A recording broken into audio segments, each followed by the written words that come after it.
Kia ora and welcome back to Wellywood Wargaming. This time we are going to be talking about Ogryn gangs, or slave Ogryn gangs in Necromunda in this episode of my gang guides. So we've done, 4 videos already? So I've done Corpse Grinders, I've done Chaos Helots, I've done Outcasts, and I've done Venators now. So we're working backwards, like I said, and leaving the house gangs until last, of course. This one's going to be a fun one because we've got a very, very unique gang here to talk about with slave Ogryns. So let's get straight into it basically. Now what are slave Ogryns? I suppose if you're familiar with the 40k universe, you'll probably know what Ogryns are. The Imperial Guard use them as sort of special shock troops, I suppose, also known as Bullgryns.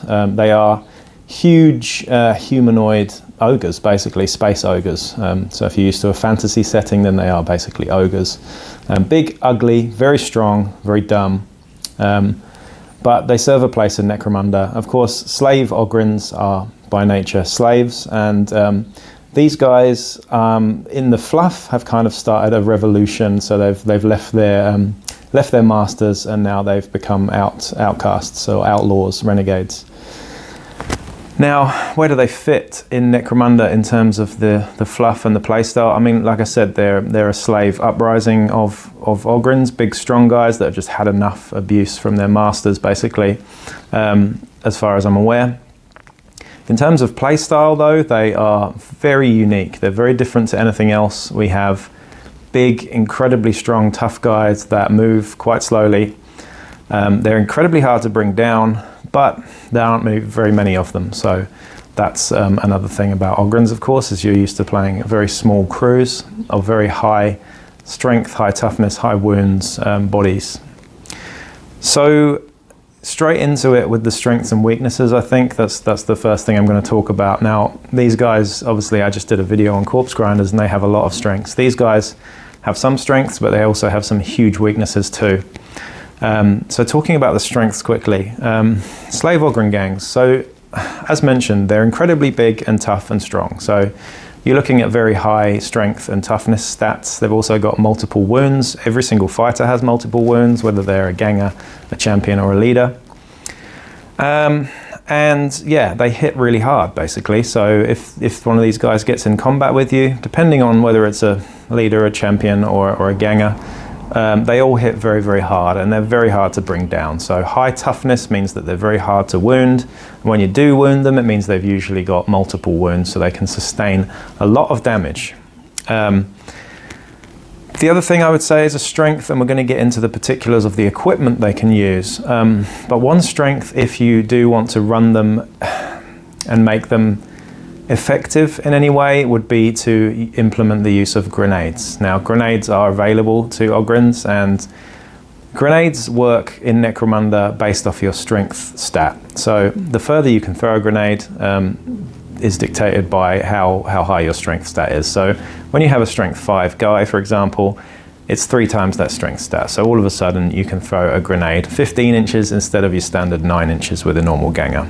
So that's worth thinking about, and that's a definite strength for Ogryns, is the use of grenades generally. And a really nice strategic plan if you are going to run Ogryns.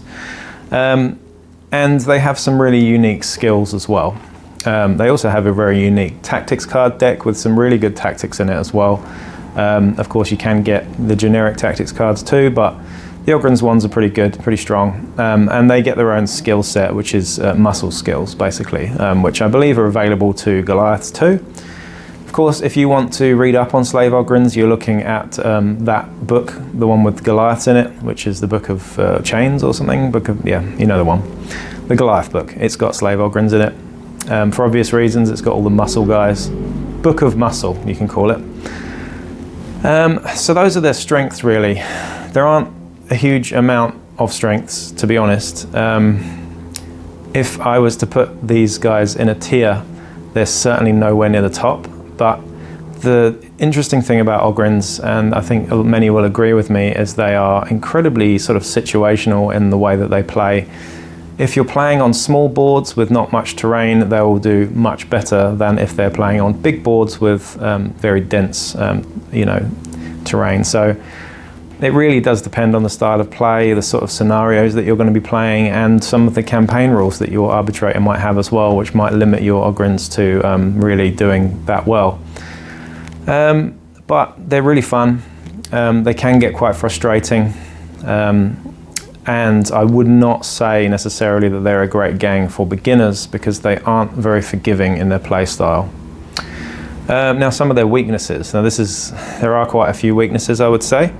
The first one, and the most blaringly obvious one, is that they lack any sort of shooting range. So, although what I just mentioned with grenades, you can sort of circumvent that by using grenades a little bit, they do not have access to any guns. They have one gun pretty much on their house list, and that's really it. And that one is incredibly unreliable and can kill your own guys. So that's something to think about. But yeah, there is no las guns, auto guns, bolt guns, nothing like that. They don't get access to any of those things. They also don't get access to pistols or anything either. So close combat is really where you're going to need to get in.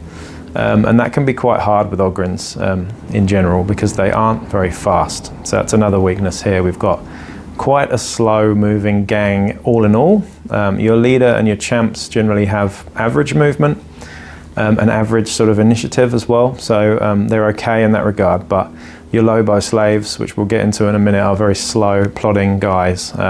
However, they do have their strengths as well. Now, another weakness is, I'm just going back on it, I think very terrain dependent. You really do need to protect your Ogryns from being pinned constantly, at least your leader and your champions anyway, because if they're pinned, then they're not getting into charge range. They're constantly pinned, they can't do what they want to do, and that's getting right into your face. Now, the other massive weakness is that you're running very small crews generally. So 5 or 6 Ogryns is really what you're going to be starting with, which looks great on paper because you've got all these tough, high wound guys. However, once one of those guys gets brought down, bottle checks are imminent. And although these guys have pretty high cool stats in general, we're looking at bottling very early in a game, and if you're unlucky, if you don't make those bottle rolls, then your gang ends up leaving the field quite early on in the game. And you can just sit and wait it out while the Ogryns pretty much bottle out, to be honest. You can avoid them quite easily.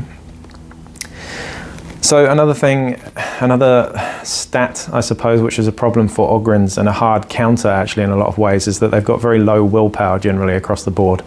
That means that they are very hard countered by corpse grinders, which I just did in the last video. Corpse grinders will completely ruin an Ogryn day with their masks. Ogryns will just stand around doing nothing, and corpse grinders are, quite frankly, better at close combat than Ogryns are too.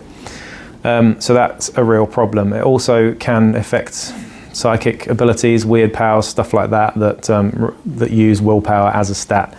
So that's worth thinking about too. The biggest problem with Ogryns, I think, is just being constantly pinned all the time. Because you've got less guys, you're usually going to be out-activated, which means that you're going to be shot at more often from different angles. So if you're playing against a slightly, a bigger crew of guys with just cheap las guns, to be honest, all they need to do is just pin you all the time, and that can be quite easy when you've got such big targets to shoot at. So terrain is huge for these guys. So those are some strengths and weaknesses. I'm going to get into the rest of the gang list and how you can construct an Ogryn gang now, and give you a few ideas about what to do with Ogryns. So that was a sort of brief overview of the strengths and weaknesses of slave Ogryn gangs. There's quite a bit to think about with these guys. They are different to a lot of other gangs. They are pretty fun, but they're different in a lot of ways. So I'm going to get into the actual stats for the gangers here. Now, you've got 4 different fighter types. You've got your overboss, which is your leader. You've got your underboss, which is effectively a champion. And you've then got general Ogryns, which are your gangers, and Lobo slaves, which are a special type of ganger. So 4 different types here, and they vary in cost quite a bit as well. Firstly, the overboss, which is your leader, is fantastic. Really, really nice. Really nice stats across the board. This guy costs 145 credits, So he's not cheap, but he is super hardcore. He has average movement, a weapon skill of 3, ballistic skill of 5, strength and toughness 5, 3 wounds, initiative of 3, which is quite agile for a big guy, I suppose, 3 attacks, and then leadership of 8, cool of 5, willpower of 9, which I just mentioned, a very low willpower even on your leader, and an 8 for intelligence there as well. And that's your overboss. Now you can give these guys all sorts of different weapons, and I'm going to get into that in a minute. I just think I'll give you the rundown of the actual stats for the rest of the gang first. You then have your underboss. Your underboss is 110 credits, and he is 5-3, 5-5-5, 3, slightly worse initiative there with a 4-up. He's only got 2 attacks as opposed to 3, and his mental stats are 8, 7, 9, 9. So his cool is not nearly as good. His cool is quite average actually with a 7. So it's not great, you know, making those bottle checks early on. These guys can chip pretty easily, but your leader's usually the one who's going to stay around a lot. So there you go, that's your underboss. He's quite similar to the overboss. It's just got 1 fewer attack and slightly worse mental stats, basically. You've then got your generic Ogryn. These guys are 90 credits, so you know, double the price of a house ganger, I suppose. And their stats are as follows. We've got movement 5, weapon skill 4, ballistic skill 5, strength toughness 5, wounds 2, initiative 4, attacks 2, and then their mental stats are exactly the same as the underboss with 8, 7, 9, 9. So not great. So they've not got great cool, they've got terrible willpower and terrible intelligence. Their leadership is a stat that you're not really going to use much anyway, but it's not great either. So you can see here that the emphasis is definitely on strength, toughness and wounds here. That's really what makes these guys stand out, of course, because no other fighter has got this.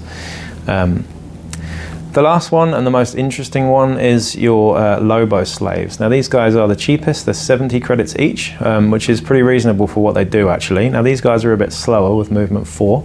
They have a weapon skill of 4, a ballistic skill of 6, strength and toughness 5 again, 2 wounds, initiative of 5, so they're a bit less agile.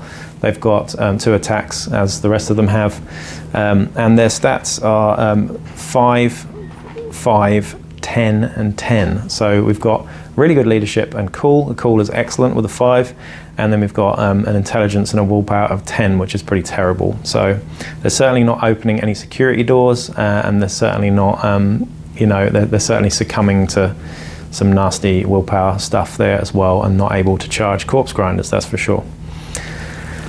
So moving on a little bit.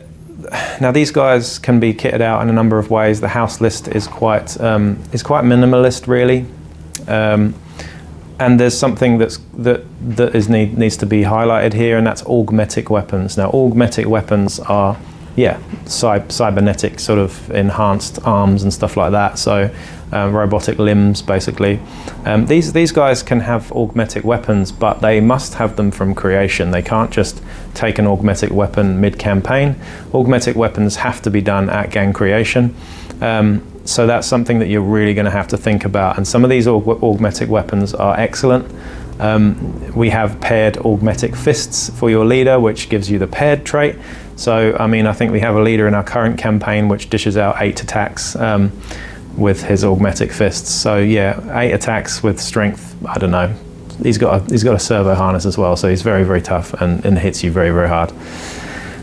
So augmetics, that's what you've got to do with those guys, and you can give any of your fighters augmetic stuff. Very expensive though, so worth bearing in mind. So usually you can't afford to give everybody augmetic fists and whatnot. Now, moving on to the house list, this is of course their equipment, their weapons, their war gear that you can get on gang creation, and that is quite limited. Of course, the only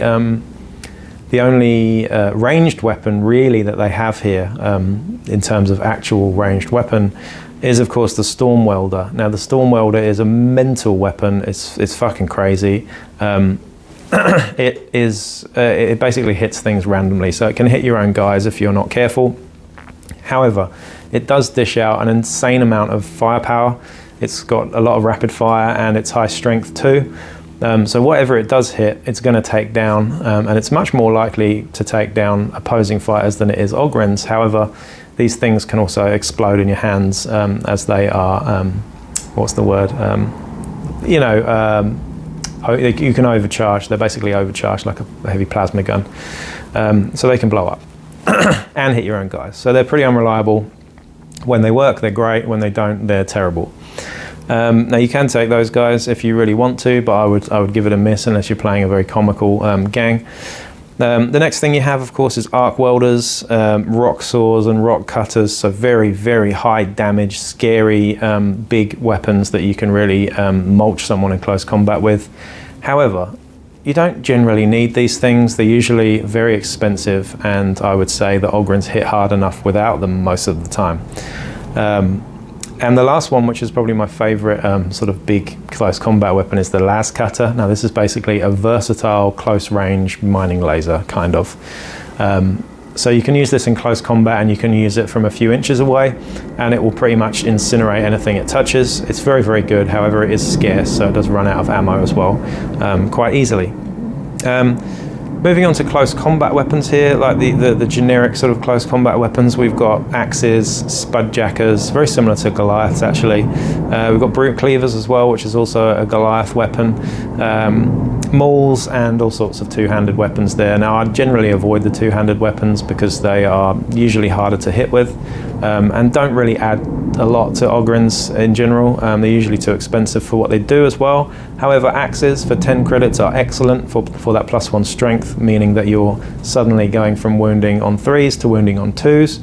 Are really good on your general Ogryns and your Lobo slaves, and also, you know, spudjackers are great for getting knocked back as well, so you can charge into someone, knock them back, and if they're a competent fighter and you don't hurt them, then you can stop them getting those reaction attacks as well. You can also line people up and knock them into people, knock them into walls for that extra damage, and knock them off stuff too. So I really like spudjackers for that too.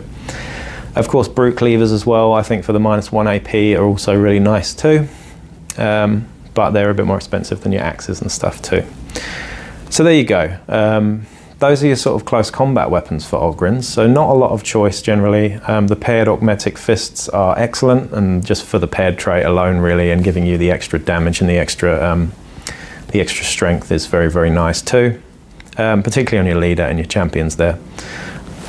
So in terms of grenades now, and this is where things get quite interesting, is talking about grenades of course.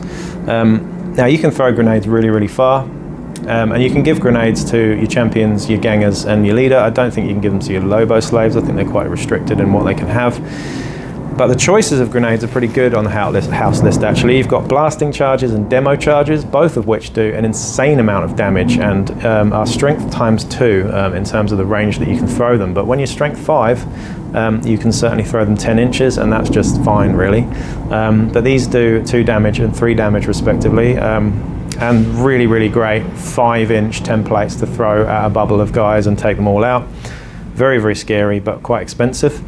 You've then got frag and crack grenades, of course. Crack I would never use in an Ogryn gang just because you're not relying on a template to save you from your ballistic skill stat being very low. Frag grenades can be useful, but at 30 credits, meh. You're better off spending 40 credits and getting the awesome incendiary grenade. So incendiary grenades are a 5-inch blaze template, strength 3, but they have blaze, so very, very good. Very, very good in general for 40 credits or whatever they are. So there you go. There's some, I would definitely tool up on grenades if you're going to play Ogryns, because really that's kind of the only way you can do it, is just hoofing grenades at people to circumvent that lack of shooting generally. In terms of armor, you can get armored undersuits, which are nice to give you that +1 for your armor. You can also get light carapace as well, which is very expensive, but quite nice on your leader if you really want to keep your leader alive. And you've also got access to hazard suits too, and hazard suits, of course, do help you from getting set on fire, which can be a real problem with Ogryns again. If you're playing Corda or something like that, then all your Ogryns get set on fire and you can't really do much at all. So hazard suits are really good for that, and they're probably better on Ogryns than they are for anyone else, because you're not really, you know, it's a 6-up save with a hazard suit, but you're not really getting them for the save for the save roll there. You're getting them more for not being able to be set on fire. So that's what hazard suits are great for, particularly on your Lobo slaves, I would say. In terms of equipment and war gear, we have stim slug stashes, of course, which are really, really very good with Ogryns because you can use them to get that boost of movement, strength and toughness just on a turn to be able to actually guarantee a charge. I'd definitely suggest getting some stim slug stashes on your Ogryns. Can be very, very useful in a clutch just to make sure that you really, really get into combat and finish off what you're attacking. Other than that, you can get drop rigs, which are quite interesting. If you are playing on dense 3D terrain, then you can drop off the side of a building without having to worry about falling too much, but it is an action to do so. It's not like a grav shoot, which is something that you don't get access to. But drop rigs can be quite useful as well. Bio boosters, not really so relevant on an Ogryn gang, but can keep you alive a little bit more if you really want to use one.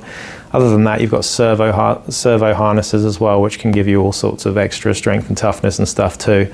Yeah, and if you've seen any of our battle reports recently, we have an Ogryn leader with a full servo harness, I believe, with augmetic fists and all sorts of other shenanigans as well. So he has an amazing save, he's incredibly strong, he's incredibly tough, and he hits with 8 attacks. So very scary, that guy.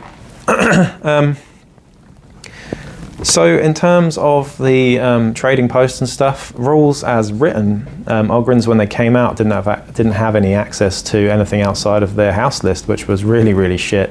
So of course they have been errated, I believe, either officially or just by the community in general, to have access to the black market trading post, because they are, of course, outcasts. Now there are some really, really tasty goodies that you can give them from the black market trading post. Falsehoods, of course, are the first things that I think about.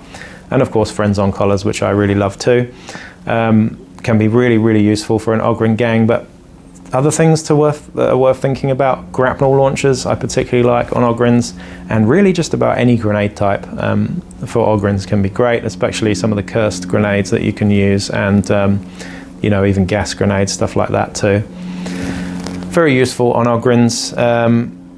So that's it with the trading post. I would say, again, another thing that can be really useful for Ogryns is any sort of versatile weapon, actually, just to add range to your attack threat from charging and stuff like that. If you are quite slow, having a versatile weapon can make up the difference in that charge range. So, and there are quite a few sort of Xenos weapons that do give you either templates or that versatile close combat range that you really kind of need, to be honest. In terms of skills, of course, we're going to go back to the actual Ogryn list now and talk about the skills. Now, these guys, like I said, they get quite unique skill set. They get muscle skills. They also get brawn skills, of course. That makes perfect sense. And your leader can get leadership skills as well. So first things first, I would always, always, always recommend using the Iron Will skill on your leader if you are building a starting Ogryn gang, particularly if you're new to the game, because they are an unforgiving gang to play, as they tend to bottle out in most games. So having Iron Will just for that extra +1 to your bottle roll is really, really good. It feels boring, it feels, it feels a bit bland, a bit vanilla, but it's really, really important on an Ogryn gang, or any gang that you have a really low crew size. I would recommend taking Iron Will, to be honest. It's just one of those things, otherwise you're just going to end up playing 2 or 3 turns and going most of the time if you're playing against someone who knows how to hurt you. However, you do have access to some good brawn skills, particularly ball charge, I love, for the +1 strength when charging, plus knockback. That's a really nice one to use on your champions and stuff, I think. I also really like crushing blow, actually, which gives you, one of your attacks is higher damage and higher strength as well. That's quite nice. You can also use hurl, which is a bit of a fluffy option, but hurl, you can hurl people off stuff. Unfortunately, hurl doesn't do anything with your strength. I think I wish hurl actually interacted with the user's strength, but it doesn't. It's the opponent's initiative, unfortunately. So you're better at hurling other Ogryns than you are hurling Escher Juves for some reason, but there you go. I guess they're more agile, so fine. So there you go, that's the sort of brawn skills. But in terms of the muscle skills, I'm actually going to go through the 6 muscle skills now, just to sort of highlight what they do and whether they're useful or not. So the first one, of course, is Fists of Steel. Now, I really like this one, and it gets overlooked, I think, but this means that your unarmed attacks are +2 strength and 2 damage, which is, if you put that on a normal Ogryn champion, suddenly they are strength 7 with unarmed attacks and damage 2. So really nice, because I mean, when you're charging, you've got at least three attacks, you know, hitting on 3s, but you're wounding on 2s and you're 2 damage. So you're going to take stuff down very easily. I really like that one, particularly when you combine it with stims and other things as well, other tactics cards that you can use. But you know, I don't many people, you know, create fighters with no weapons, but with Ogryns you certainly can have a fighter that's pretty much naked except for armor, and fighting with their fists is viable with this skill. It's really good. The next one is Iron Man. This one's kind of interesting. So your toughness is not reduced by flesh wounds. So you still take flesh wounds, but your toughness remains the same. So it's still going to be hard to wound you. You can't just chip away at this Ogryn by taking flesh wounds off them. However, they still do bleed out due to the amount of flesh wounds they take. But there is another skill that can mitigate this as well, and I'm going to talk about that in a second. But first, immovable stance. Now this one's a bit of a weird one. So this is a double action to do it, and you get +2 save. You can't be pinned, you can't be knocked back at all. So you can't be moved. You basically do a double action just to stand there and go, "Huh!" and you've got +2 to your save. You can't be pinned, you can't be moved. It's quite interesting, but yeah, it's a bit of a weird one. I can't see when you're going to use it, but you are going to use it. But it's just one of those skills that I need to really think about to get my head around it. I'd like to experiment with it. I haven't yet, but it's an interesting one, isn't it? I do quite like it. The next one, of course, is Naga. Now, I think this is the best one in the bunch. This one is, so you get to do a toughness check, and if you pass it, you get to do another action. So you could move and charge, or you could move, or whatever, or you could move, throw a grenade, something like that. But you need to pass your toughness check, which is quite good to do because you're Ogryns, so you only need to, you know, roll under a 5. A 5 or under, to pass that toughness check, which is going to happen most of the time. However, if you do, fail it or pass it, regardless, actually, you go pinned at the end of the activation. So you get to perform 3 actions, but you go prone at the end of it. So really good in a clutch. There's some great instances that you can use this to really do something special with. However, you do always have to remember that you're going to go prone at the end of it. So if you're going prone next to a high edge, for example, then that might not be a good idea. If you're going to go prone somewhere where you're particularly vulnerable, then yeah, just be careful using that one. The next one is Unleash the Beast. This one's quite funny, actually. You basically get to flex. So you get a special action called Flex, which is a simple. And anyone in base-to-base contact with you, you can effectively, they have to do a strength check, or they get moved D3 inches away. So quite cool. If you did this on some high up rafters, you could push people out of your close combat zone.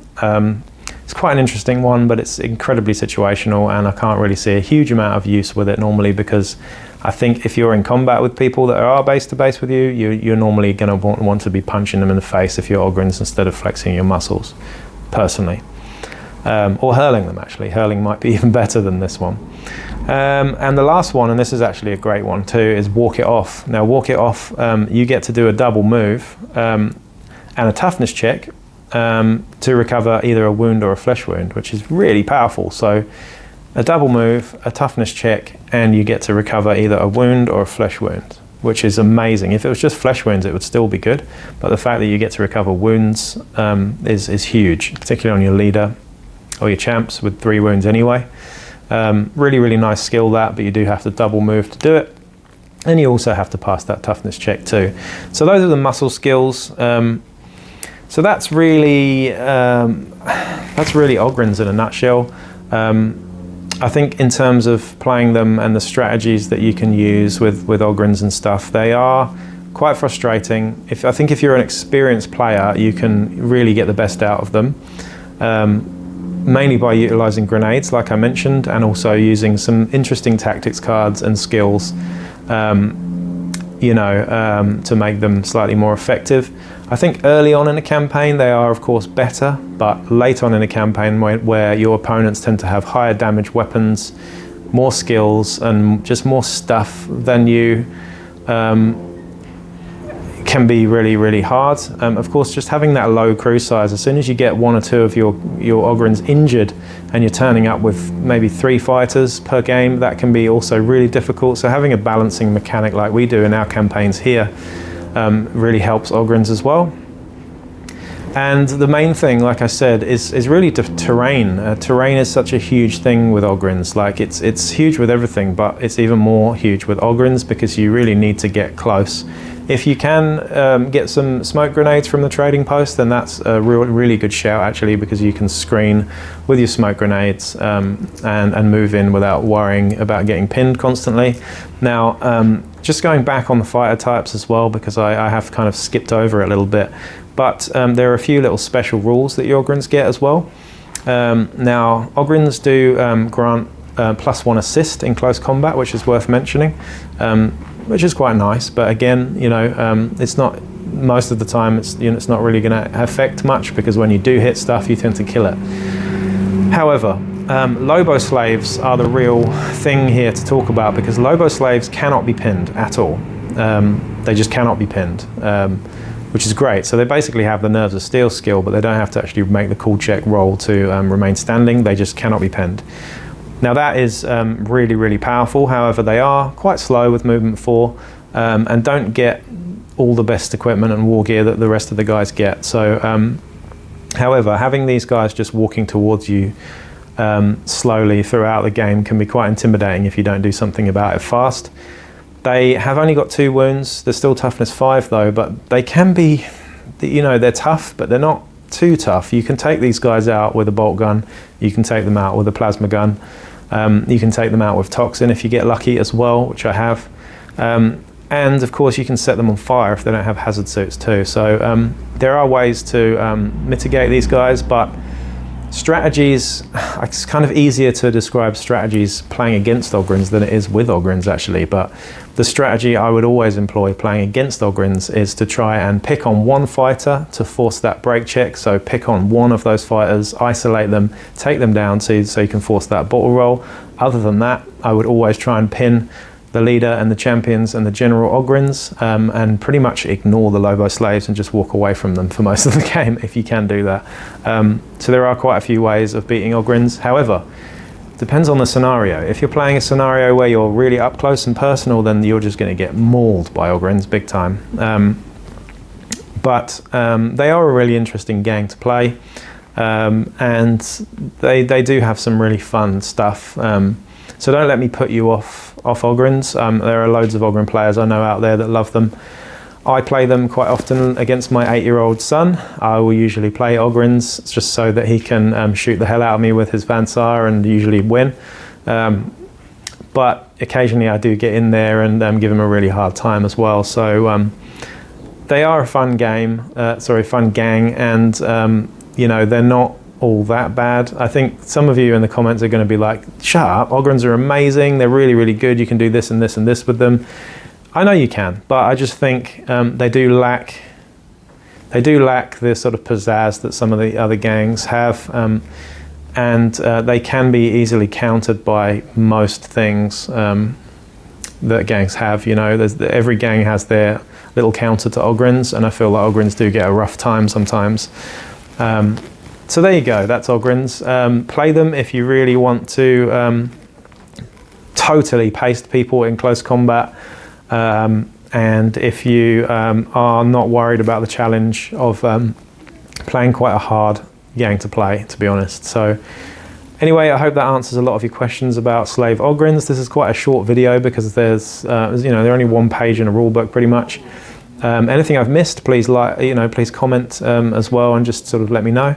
I haven't played these guys that much. Like I've said, I've only really played them against my 8-year-old boy, who's getting really into Necromunda now, which is great.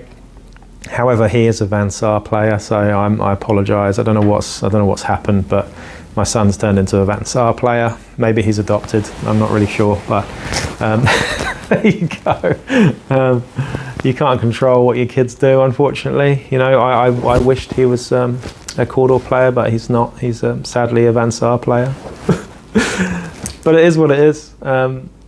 But yeah, please like, share, subscribe, and I will be coming back with another video really soon. Who shall I do next? Probably Genestealer Cult, to be honest, I reckon. And there's going to be quite a lot more to talk about with Genestealer Cult because they are a really interesting gang. So I'm going to put some pictures in after this from actually members of the community, because I don't have my own beautifully painted Ogryn gang. I'm actually going to put some pictures in from the Some City Radio community group that I'm a part of on Facebook, and I'm going to name drop them in the description as well, so you can have a look at those beautiful miniatures that we've got on show there as well. So anyway, that's enough from me, so peace out.